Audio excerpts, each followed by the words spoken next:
We are very excited to be here today with Dr. Tom OBryan. He is an internationally recognized and admired and very compassionate speaker focusing on food sensitivities, environmental toxins, and autoimmune diseases. In 2016, Dr. Tom OBryan released a series called Betrayal, the autoimmune disease solution they're not telling you. It's a docuseries, and it explores why our immune system begins attacking our own tissue. Currently, over 500,000 people around the world have watched that docuseries.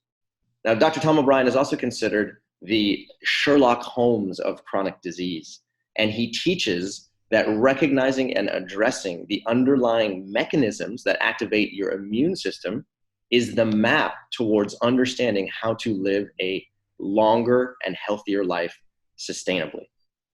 He holds teaching faculty positions with the Institute of Functional Medicine, IFM, as well as the National University of Health Sciences. He's trained and certified tens of thousands of practitioners around the world in understanding the impact of gluten sensitivity and how that contributes to the development of many autoimmune diseases. He's also the founder of thedoctor.com and the visionary behind the Gluten Summit, a grain of truth, bringing together over 29 of the world's experts about the connection between gluten sensitivity and autoimmune diseases. So thank you so much for being here today with us, Dr. Tom. We're really honored to be here. Thank you, fellas. It's really an honor on my part. As I said before we turned the recording on, you guys are reaching hundreds of thousands of people, and it's really a privilege to be able to share a bit of our message with you guys. Thank you. It's fantastic. Yeah. So we have a lot to cover today. We'll talk about gluten sensitivity. We'll talk about refined carbohydrates, whole carbohydrates, your microbiome, you name it.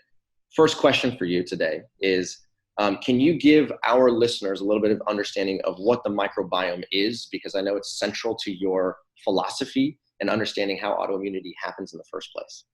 You bet. You bet. The bottom line is that the microbiome, and I'll talk about what it is, but the microbiome modulates body function. That's a great geek word. It's a good Scrabble word. But what does it mean? It means the microbiome has its hands on the steering wheel of how your brain works and how your heart works and how your kidneys work. It's got its hands on the steering wheel. Well, what does that mean? Well, if you're driving down the road and you turn the steering wheel just a little bit to the right, you're going off the road, not too far down the road. When you have a microbiome that's just a little bit out of balance, you're going off the road of how your thyroid functions, or how your brain functions, or how your heart functions, or how your joints function.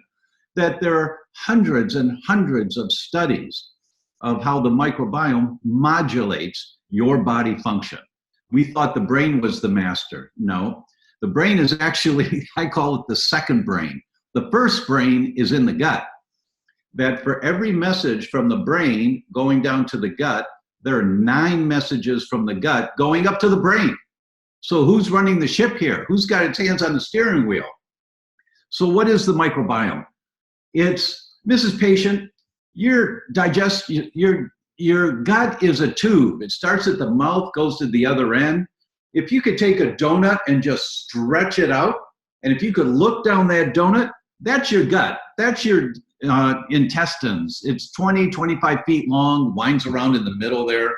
And the inside of that tube is full of bacteria, good bacteria that protects you every day, some bad bacteria, viruses, sometimes bugs that aren't supposed to be there, but it's loaded. There are 10 times more cells of bacteria in your gut than all the cells in your body put together. You add up all the bone cells, muscle cells, skin cells, brain cells, organ cells, add them all up, and there's 10 times more of the bacteria in your gut.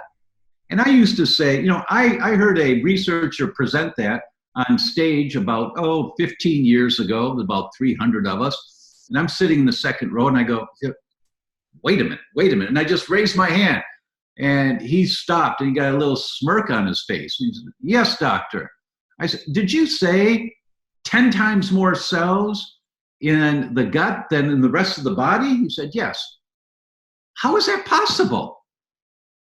And he said, how many of you in the audience have that question? And almost everybody raised their hand, and he said, you're all cowards.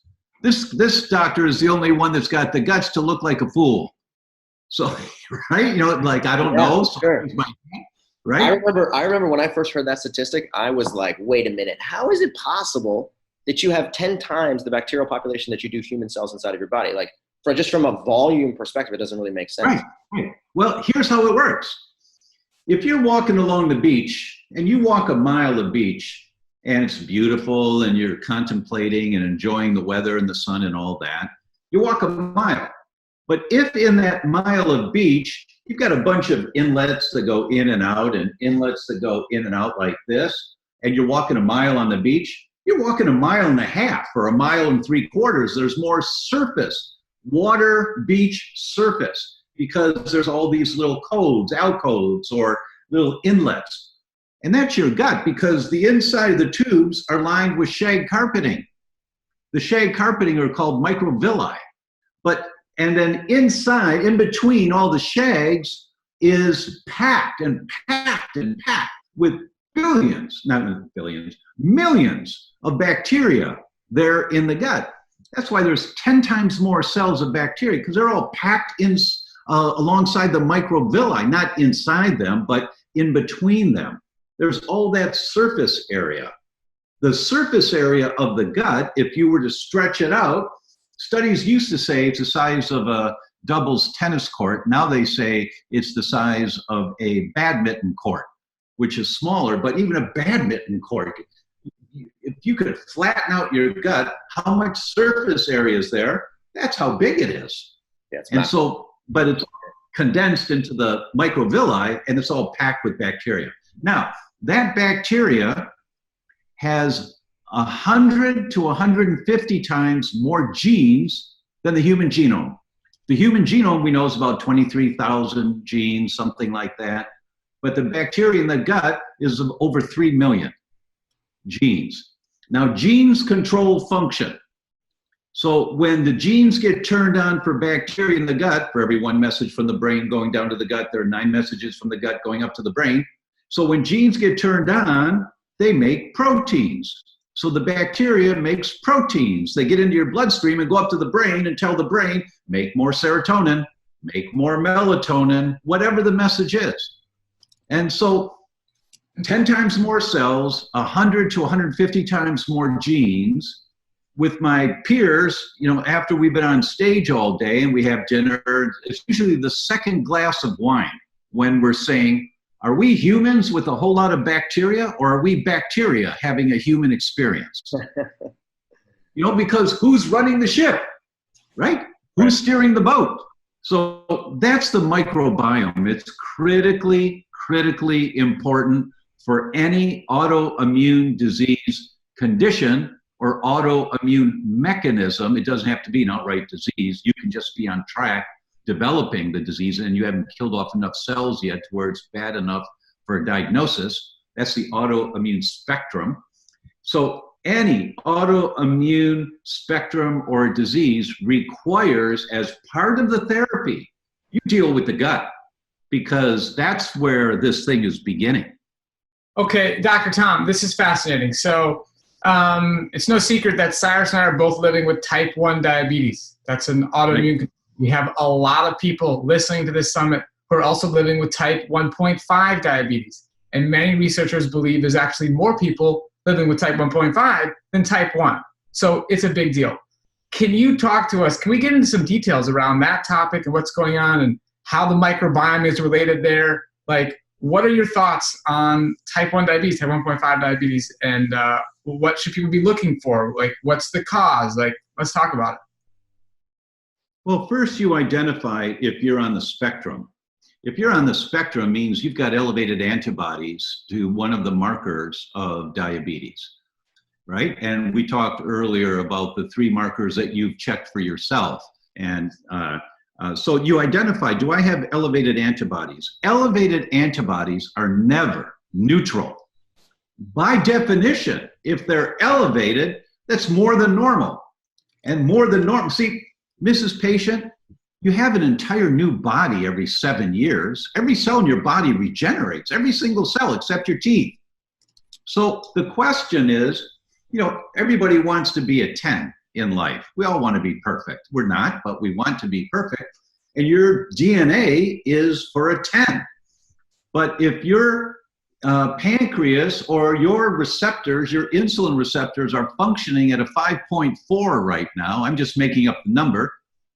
When you rebuild that cell, when you make a new cell, you make another 5.4. You don't make a 10. So, but if you're living the lifestyle that's causing the irritation and the activation of the immune system going after that tissue, you start functioning as a 5.3. That cell reproduces as a 5.3, and then 5.2 and 5.1, and that's a catabolic process. You're getting old, and you've got autoimmune mechanisms going on. But we now know for the last, maybe 10 years, maybe a little bit more, genes don't determine what you get. In 30% of the diseases they do, but in the majority of cases, your genes don't dictate that you're going to get celiac or you're going to get diabetes or you're going to get Hashimoto's thyroid disease. Your genes dictate that you're vulnerable to getting celiac or diabetes or Hashimoto's thyroid. You pull at a chain, it always breaks at the weakest link. It's at one end, the middle, the other end. It's your heart, your brain, your liver, your kidneys, wherever your genetic weak link is. So if you've got the gene for diabetes, you keep pulling on the chain, what's going to happen? You're going to get diabetes. And how do you know that? You start measuring your antibodies. Oh, you got elevated antibodies. Oh, but my blood sugar's still stable. I guess I'm fine. No, you're not. If you have elevated antibodies, you're killing off tissue. You're killing off more tissue than you're making. That's the definition of elevated. There's a normal level of antibodies to all tissue in your body. Why is that? Why would we ever have antibodies to our pancreas or antibodies to insulin or antibodies to our thyroid? Well, it's because you have an entire new body every 7 years, and you've got to get rid of the old and damaged cells to make room for the new cells. So how do you do that? Antibodies. That's why there's a normal reference range for antibodies. And if you're, for example, with thyroid, most labs say for TPO antibodies, if you're below 43, some labs are 20, depends on their technology, what they're doing. Let's say it's below 43. So if you're below 43 on TPO antibodies, you're making as many cells as you're losing. You're normal. That's within an acceptable range. But if you have elevated antibodies, you're killing off more cells than you're making. You're on the autoimmune spectrum, and I'd really like to talk about the spectrum if we can in a minute. But the answer to your question about what is all this, how's it? See, when your immune system is killing off more cells than you're making, you don't suppress the immune system, perhaps temporarily to get some symptomatic relief so you can function, but you have to ask the question, why is my body doing this? Where's it coming from? How come my body is attacking my pancreas, the beta cells of my pancreas? Why is that happening? Well, you read this paper that just came out recently, the role of gluten in the development in celiac disease and type 1 diabetes. You read this one, or you read this one, the possible prevention of diabetes with a gluten-free diet. And it's type 1, type 2, that doesn't matter.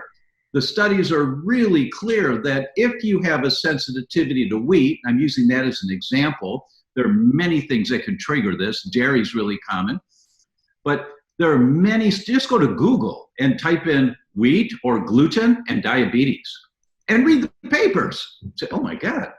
So what does that mean? It means that if your immune system is attacking wheat and your genetic vulnerability, the weak link in your chain, is to diabetes, you're vulnerable to getting more antibodies to the beta cells of your pancreas, and you get diabetes because you're eating wheat. Well, I feel fine when I eat wheat. I don't have a problem when I eat wheat. That's really so dangerous because the studies are really clear. For every one person that has gut symptoms when they eat wheat, there are 8 that don't.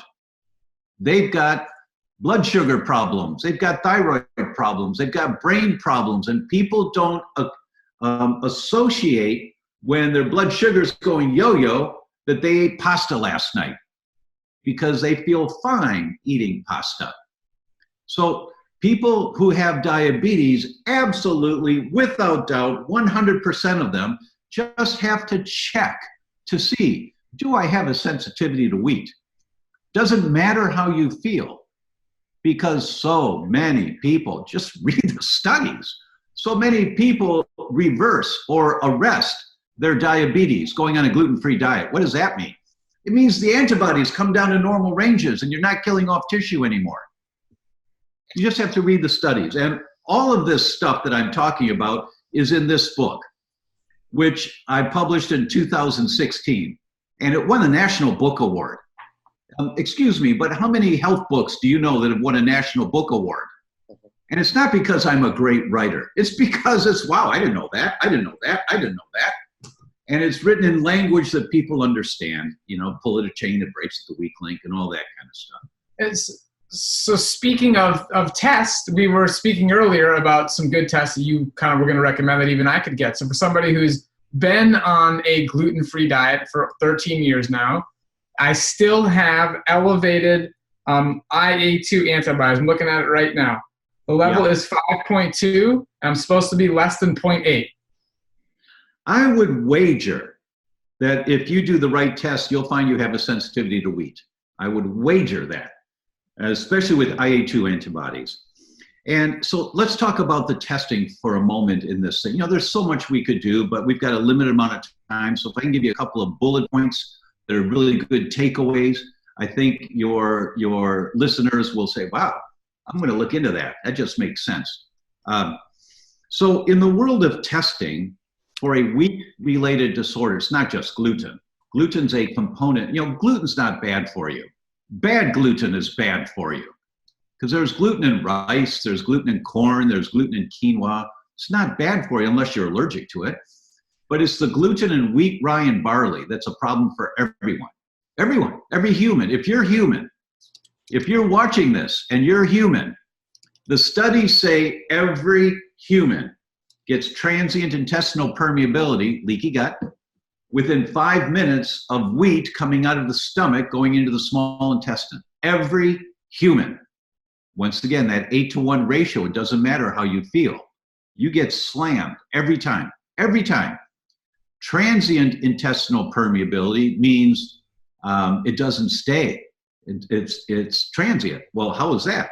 Well, the fastest growing cells in your body, you have an entire new body every 7 years. Some cells regenerate very quickly, some are very slow. The inside lining of the gut's every 2 to 3 days. Fastest growing cells, inside lining of the gut.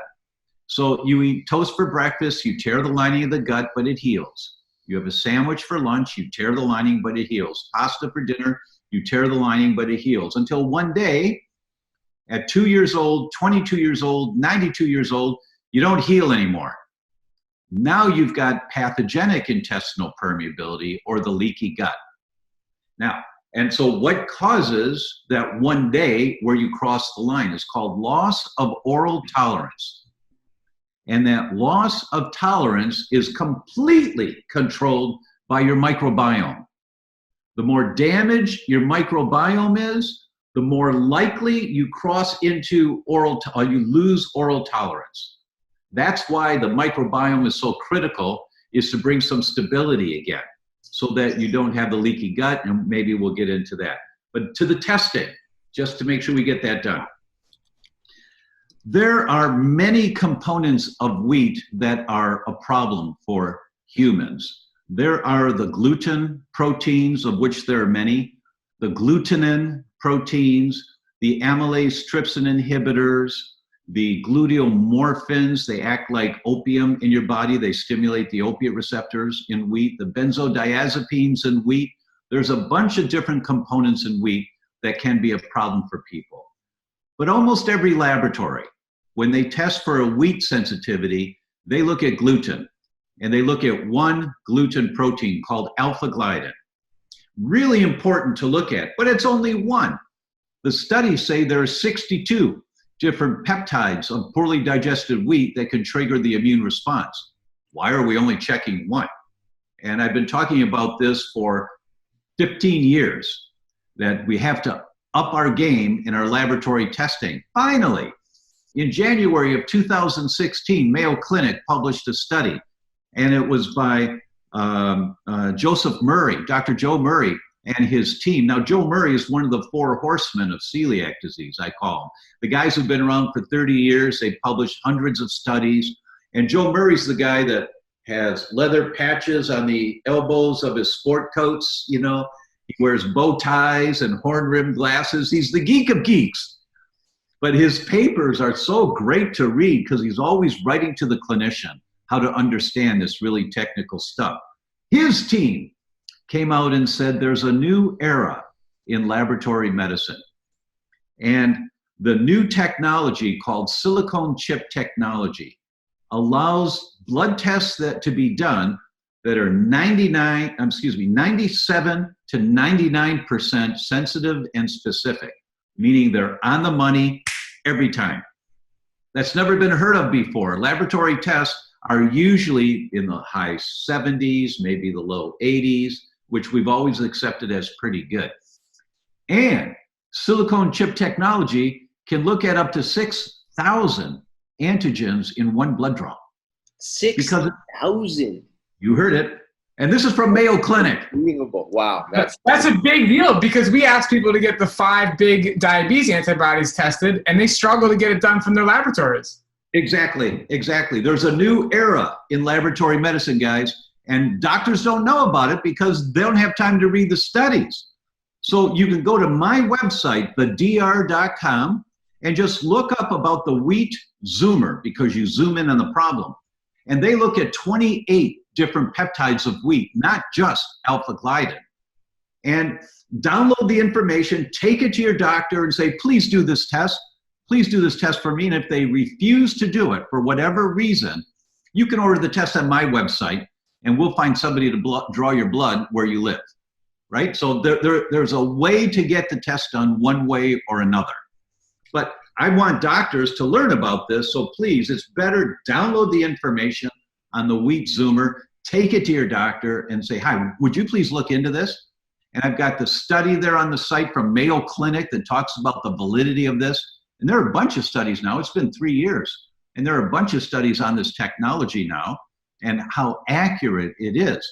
So I would wager, if you do the wheat zoomer, you're going to come back positive to wheat.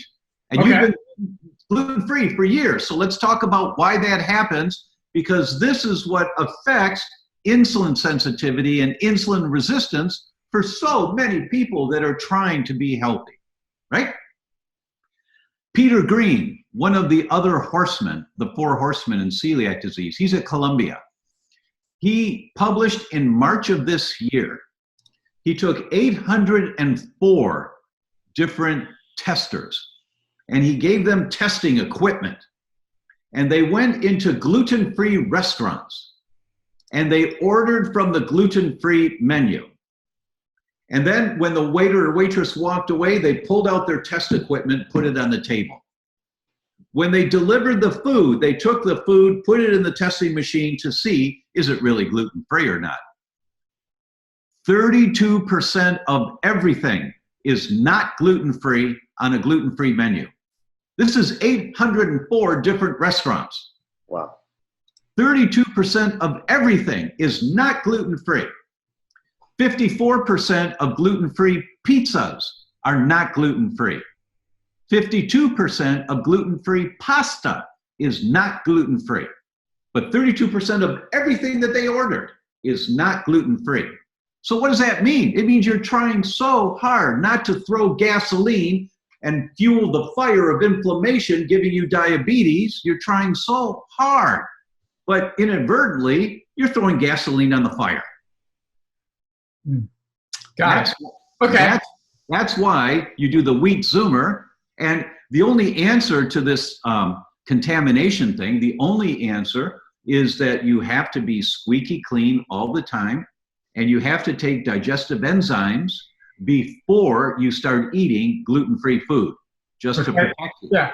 Dr. Tom, I think it'll be fascinating to see how squeaky clean I have been for 13 years. But so basically, I mean, I just want to understand this clearly, because I promise you, our audience is asking this question. We have a lot of people living with type 1.5 diabetes. They have these antibodies, and we're just like, it's just going to keep going. We don't know what to do. People with type 1, we don't know what to do. Let's pretend I didn't have any gluten for, literally I didn't have any gluten for 13 years. What other reasons would mean that I still have that elevated antibodies? Your microbiome, no question. The microbiome is triggering pathogenic intestinal permeability. There has to be gasoline on the fire for you to have elevated antibodies. There's always inflammation triggering your immune system. Is the armed forces in your body. It's the Army, Air Force, Marines, Coast Guard, Navy, IGA, IgG, IgE, IgM, IgD. They're all branches of the armed forces trying to protect you. Why is the Air Force called out right now? You've got an IgE response.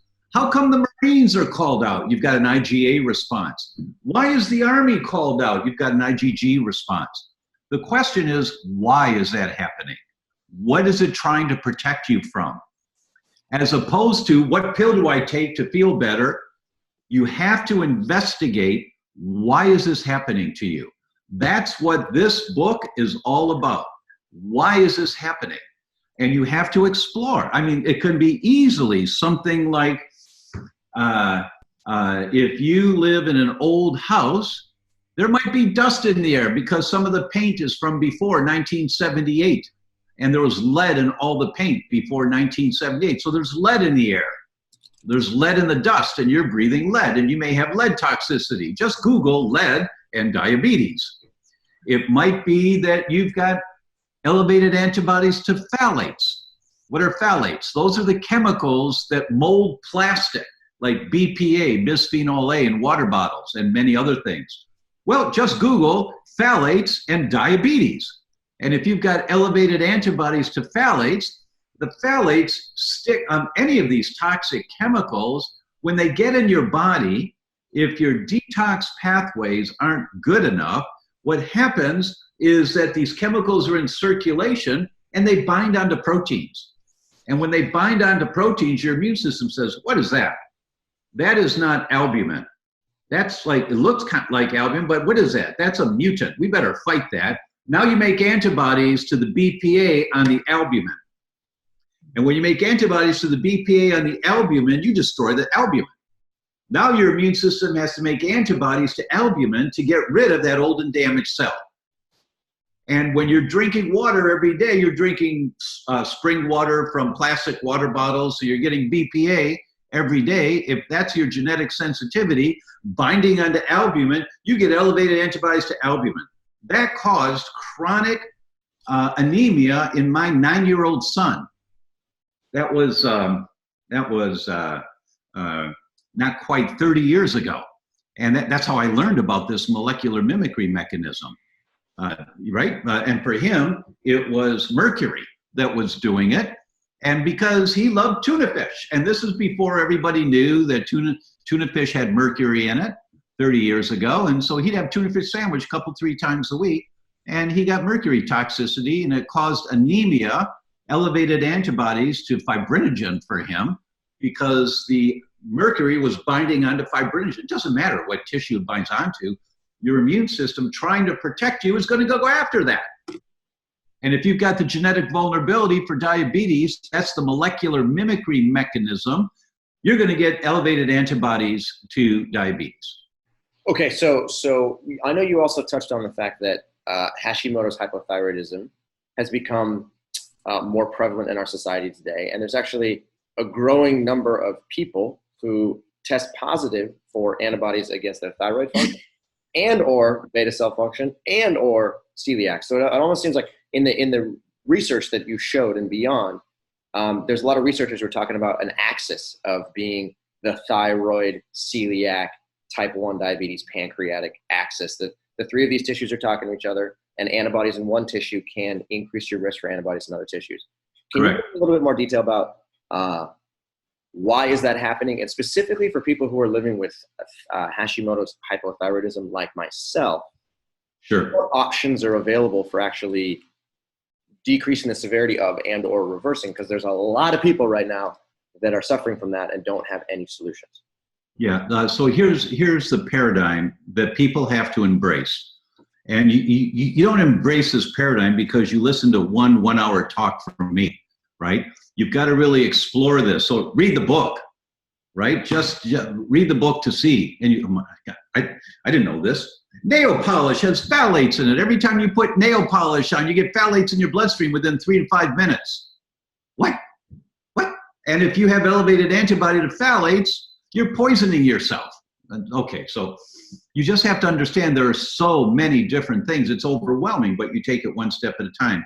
But the question that you asked, the Toxic Substance Control Act was passed by Congress in 1976. It is still the regulating legislation for new chemicals being introduced into our environment. Nothing has superseded it in 50 years. Now, 1976 to 50 years, no, it's not quite, it's 45 years, 45 years. The lobbyists back then from the chemical industry did their job. They bribed all the, well, can't use that word, can you? They contributed to campaigns so that the Toxic Substance Control Act that was passed has no teeth whatsoever. In 45 years, they've regulated 5 chemicals or classes of chemicals in 45 years. That's it, 5. Now the journal Pediatrics is arguably the #1 journal for kids' healthcare in the English language. There was a policy statement published in Pediatrics, and you have to understand that if a doctor, if I get an article published in Pediatrics, it's really a score. Oh, yes, because it's a first-tier journal, right? And whatever the topic is I've been researching or talking about. But when you get a policy statement in the #1 journal, that's the board of directors trying to get a message to all the pediatricians. They said that the Toxic Substance Control Act failed miserably to protect our children and everyone else. And it's 247 pounds of chemicals manufactured or imported into the United States every day. 247 pounds per person per day, every single day. Wow. That means for the 3 of us, that's 750 pounds a day, every day. Wow. Of chemicals being manufactured and imported in the United States. And there's no regulation. There is no regulation. They don't have to prove something is safe. The plastic chair that I'm sitting on right now is loaded with phthalates that outgas into the air. You can't smell it, but it's loaded with phthalates. The plastic blinds in your house leach phthalates into the air. The formaldehyde in the ceiling tiles, if you have ceiling tiles in your home, leach formaldehyde into the air. The formaldehyde in the press board of your kitchen cabinets and your bathroom cabinets, if you have press board cabinets, leach chemicals into the air. Now, there's no evidence that the amount of chemicals that leach into the air from press board in kitchen cabinets is toxic to humans. That's how they get away with this crap. Right, absolutely. Right? So that's true. There is no evidence that that amount of phthalates in your fingernail polish is toxic to humans. There is no evidence of that. But this stuff accumulates in your body. Give me 20 years, 30 years of this. Now you've got, here's an example. They took 346 pregnant women in the 8th month of pregnancy in Chicago. And they did urine tests to measure the amount of phthalates in their urine. They only looked at 5 phthalates. There are hundreds, but they looked at 5. And they measured them and they categorized them into quartiles, the lowest, the next one, the third, and the highest. They then followed the offspring of these pregnancies for 7 years. When the kids turned 7 years old, they did Wechsler IQ tests on them. That's the big deal IQ test. And they checked every child, these 346 pregnancies. What did they find? There's not much in medicine that's all or every. This was every. And it's shocking. And everybody ignores it because they don't know what to do about it. Every child whose mother was in the highest quartile of phthalates in urine in pregnancy, compared to the children whose mothers were in the lowest quartile of phthalates in urine in the pregnancy, every child in the highest quartile, their IQ was 6 to 7 points lower than these kids. Now, 1 point difference is noticeable in somebody. 7 points difference is a difference between a kid working really hard, getting straight A's, and a kid working really hard, getting straight C's. They just don't have the neural network because phthalates inhibit neurogenesis. They inhibit nerve growth and brain growth. So the moms that were most toxic with accumulated phthalates from 25, 30 years of nail polish and inhaling all the crap that we inhale, the highest level, their kids were least able to think clearly. Read the science and you go, oh my God, what is this? It's the same with diabetes. It's the same concept. The toxic chemicals in diabetes. You guys may have, in one of your earlier series, what's his name? Kelly published on liver enzymes, GGTP. If you're in the highest quartile of normal range of GGTP, it's a liver enzyme, you are much more likely to have metabolic syndrome and prediabetes. Because the liver enzyme, GGTP, is fighting toxic chemicals. And you're much higher risk of diabetes. So we haven't even talked about chemicals in diabetes, but it's the same concept. It's your immune system trying to protect you from all of this. So we need a paradigm shift as a culture. You know, it's so bad now. It's so bad. The CDC came out a few months ago, 1 in 40 kids are now on the autism spectrum. 1 out of 40. When I came out in practice, it was 1 out of 10,000. And MIT, the biostatisticians at MIT tell us within 10 years, it'll be 1 child in 2. Now, the Alzheimer's Association at the other end of life came out earlier this year and said 1 elder in 3 dies with dementia. That means one of us, between the 3 of us, will die with dementia. And it ain't gonna be me, hopefully. I don't know, but you measure your biomarkers and all that. So the brain is the yellow canary in the coal mine. And that's why I bring that up, is because you're seeing humans are having much more difficulty with brain function. And a strong contributor to this is the amount of toxins we're being exposed to every single day. Hey, Dr. Tom, I'm really proud to say that this summit is not sponsored by a nail polish company. Well, an organic nail polish company should sponsor it. Okay, there you go. Yeah. So, right, because there are some, I was in Chicago a few months ago and I was driving down the street and what? And I actually pulled over really quick and waited till I could back up a little bit. And there was this nail salon there and it's the sign in the window, phthalate-free organic nail polish. I took a picture of it and I showed in some of my talks. I said, way to go. It's exactly what every woman has to look for. And anyone that's watching this that doesn't go online and look for organic phthalate-free nail polish, you're paying a price every time you put that stuff on or use lipstick that's got phthalates. You're paying a price. And at some point, the price gets pretty expensive. Agreed. This is, Dr. Tom, we could talk to you for hours about the causes about molecular mimicry, the cause of autoimmune diseases, and what people can do to actually reverse it. We are slightly out of time.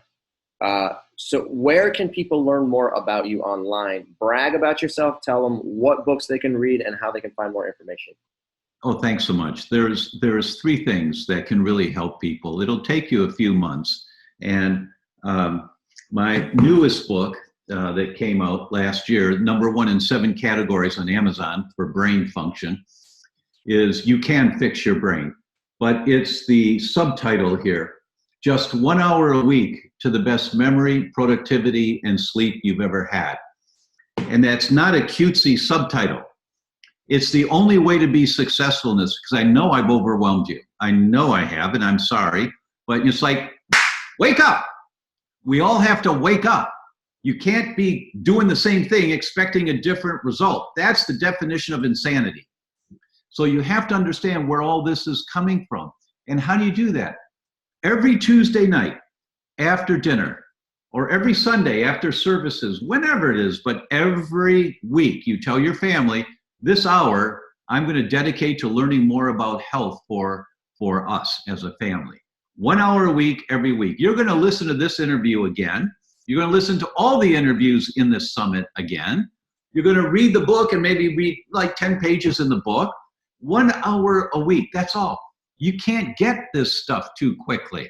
But if you apply 1 hour a week in 6 months of doing that, that is 25 hours that you've allocated now to this concept, maybe about diabetes and toxicity and learning how to detox. 25 hours. And you got this. And a year from now, you're looking back and your blood tests are normal, you're feeling great. People haven't seen you. I say, you look great. What are you doing? You say, oh, I did a paradigm shift. I really learned about this environment we're living in that no human has ever lived in before in history. And we have no protection from any of this. But 1 hour a week, that's the secret to success. You aren't going to get it in one summit, watching it one time. You're going to get it by allocating an hour a week to whatever topic you're interested in that week. And so you get the books. You referenced betrayal. My wife and I went to 7 different countries. We interviewed 85 world leaders. I read their research. I know these guys, right?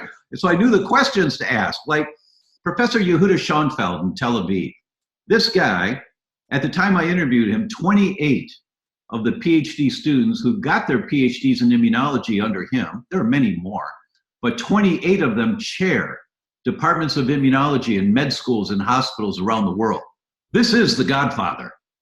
And I asked him about vaccines and autoimmunity, because his book had just come out on that topic. And this is all in betrayal. And he said, we are very much in favor of vaccines. They've saved millions of lives. However, if a person carries the gene, HLA-DRB1, they are at high risk of having a sensitivity reaction to the adjuvant in the vaccine. That's mercury or aluminum. And that reaction is usually in the nervous system. So if your child carries that gene, caution is advised in the administration of the vaccines. That's all he'd say. But what does that mean? Well, as a clinician, you know that means you don't give a kid 3 or 6 vaccines at one time. You give him 1. And then you wait a few weeks, strengthen his immune system, give him some extra vitamin C and whatever it should be, and then you give him another one. Make sure his gut's healthy and strong, and then you give him another one. You know, whatever the parents choose to do, but you don't blast that immature immune system in an infant with all these vaccines at one time. That's betrayal, where you get all of this useful information, you know, just scientist after scientist after scientist.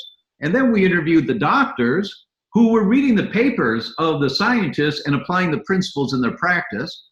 And then we interviewed the patients of these doctors who were compliant, reversing their MS, reversing their rheumatoid, reversing their diabetes. And you see it again and again and again. You know, I'll never forget the woman who, 44-year-old woman in London, and she said, you know, I took the tube to come here today. That's the underground train. And she said, and I walked the 7 blocks from the station here to this hotel for the interview. She said, it's not a big deal. But then you saw her eyes tear up. And she said, but it is. And then we show you the picture of her 2 years ago in a wheelchair. She can't walk. She's got MS. And she had 7 lesions on her brain.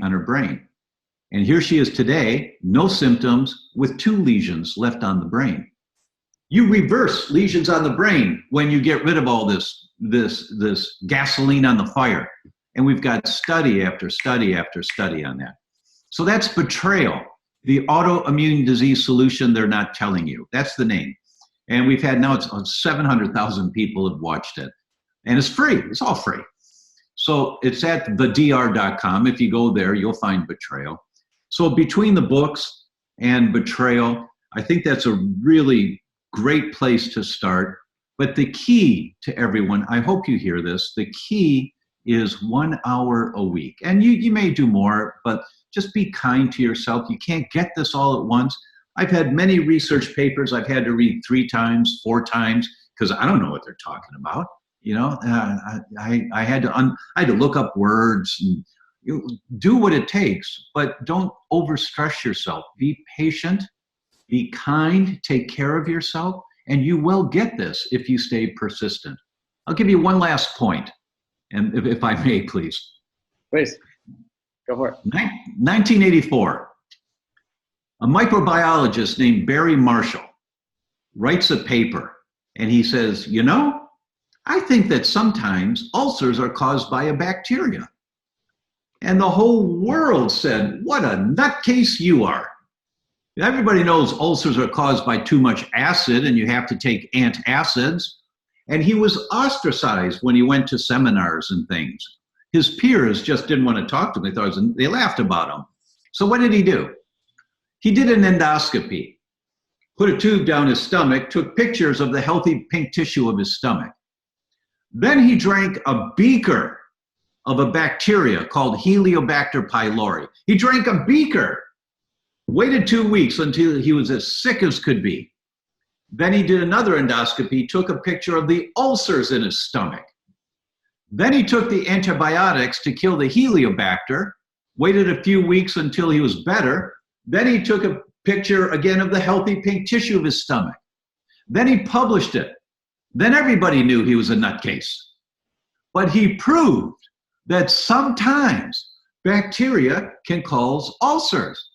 And the World Health Organization thought this was such an important paper, they sent notices to every medical society in the world.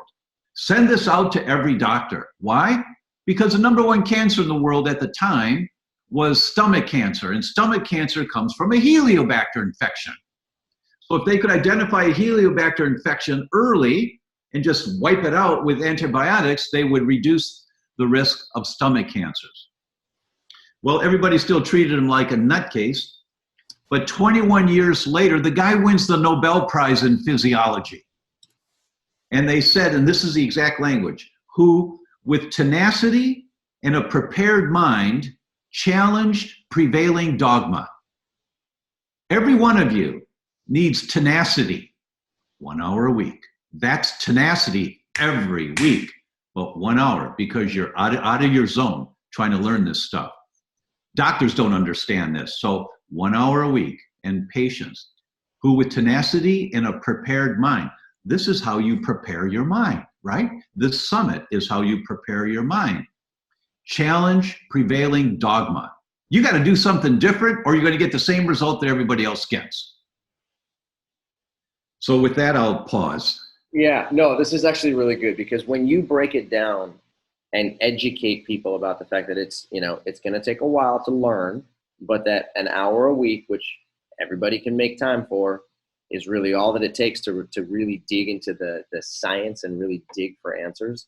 Right. It makes it much more bite-sized and much more doable. And that's actually similar to the approach that we take, where it's like step by step. We're going to first teach you one thing. You're going to change that one lifestyle habit, and then you're going to move on to the next one, and so on and so forth. So, you know, this is actually very, very effective. It's a very effective approach to understanding a large body of information, but doing it over the course of time. Right. And one other thing that I wanted to say here is that, you know, you are a huge force for good in the world. You have a tremendous amount of information, a tremendous amount of science, and you've helped millions of people around the world. So we personally really appreciate your time and your dedication to helping people find the root cause of many chronic diseases. And that's, again, something that we also like to teach people. We want to teach people the root cause of insulin resistance and how they can reverse it using their diet. And you're also teaching people how to find the root cause of any number of health problems, and, you know, starting with your gut microbiome and branching out from there. So, long-winded way of me saying thank you for your time and dedication. Thank you for writing books. Thank you for creating docuseries. Thank you for educating people. We really appreciate it. And we're looking forward to, working together with you in the future. Thank you so much. It's a real pleasure being with you guys.